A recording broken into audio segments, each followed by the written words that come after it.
Science is widely admired as a body of knowledge that seems objective and beyond dispute. The statements, principles, and laws set forth in science textbooks seem clear. They are backed up by evidence, and the answers to all of the exercises are in the back of the book.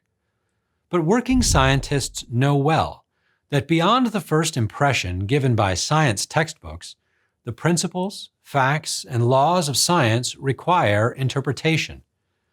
Everyone agrees that the Bible requires interpretation, and so too does science. Without an awareness of the need for interpretation of scientific claims, someone might all too easily overinterpret them without being aware of it, and naively identify a specific philosophical position with science. Let's take the case of atoms.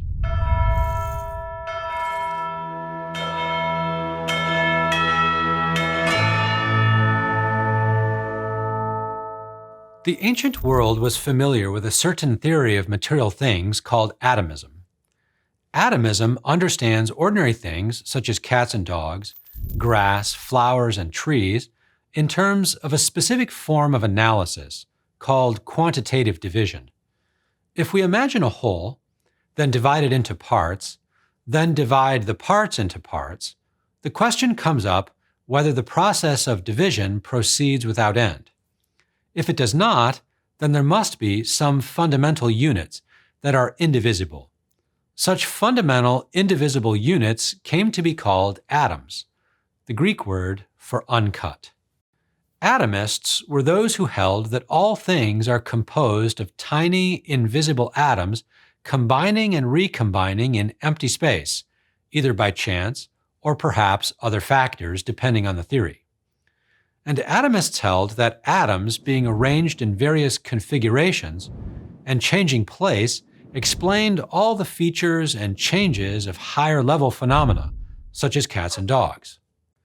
Now, atomism exercises a high degree of imaginative appeal and has a certain intuitive simplicity, since division into parts is so easily conceivable, and so too is locomotion.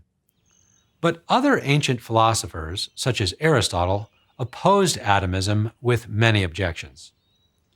If atomism is true, he reasoned, then forms such as cats and dogs are not substantial forms, but accidental arrangements of atoms. And if that is so, then cats and dogs and similar things are not really real or primary substances, and so do not substantially generate or corrupt.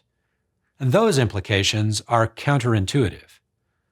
Furthermore, atomism also implied that there is such a thing as empty space, a view to which Aristotle and other philosophers raised objections. For these reasons, and many others, Aristotle rejected atomism. He identified the root of atomism in the limitation of analysis in terms of quantitative division alone. So in response, he proposed not only another account of material constitution, but another kind of analysis than quantitative division, one that better captures our intuitions of what is real and what really changes and how. Let us call it analysis in terms of matter and form, or hylomorphic analysis. Matter and form are not quantitative parts, but a distinct sort of internal and constitutive source of things. Form makes matter to be what it is in actuality, as a certain kind of matter. And without form making it to be what it is, matter does not exist at all or act. Act and operation of material things follow from their form or from efficient causes. Ordinary things like cats and dogs are really real, primary substances, and the substantial forms of such wholes call for and constitute the secondary matter or parts according to their order and kind. Lower primary substances, such as elements, can be taken up into higher primary substances, but in doing so the elements participate in the whole in a new mode of existence and action called virtual presence. Now let us turn to some contemporary science. Chemistry sets before us the periodic table of the elements. But how shall we interpret it? Many people, without thinking much about it, jump prematurely to an atomistic interpretation of the periodic table of the elements. It is easy to see why. After all, the elements on the table are called atoms, and teachers commonly introduce the atoms by saying things like, they are the fundamental building blocks of nature. But let's think about that interpretation. The elements of the table are not fundamental, are they? After all, they are themselves divisible into parts, the protons, neutrons, and electrons. And according to contemporary physics, those are divisible too. Furthermore, textbook diagrams of atoms and the compounds they form suggest to the imagination that atoms are more like tinker toys than blocks. But is that what atoms are? Little tinker toys? Does the periodic table of the elements entail that each thing in the natural world is really just a set of little tiny tinker toys bonded by forces? That sounds like a version of philosophical atomism. But is that what the science is saying? More than a few physicists and chemists grant that such a view would be an overinterpretation of the chemical facts. It is a specific philosophical interpretation of the table, and not the only one on offer. The other is hylomorphism. On this view, we ask various questions. What is the nature of the elements listed in the table? Granted, they are real in some way, but in what way? Are they primary substances with their own substantial form? Or are their forms accidental? Is sodium, for example, a primary substance of its own, or a certain accidental form of protons, neutrons, and electrons?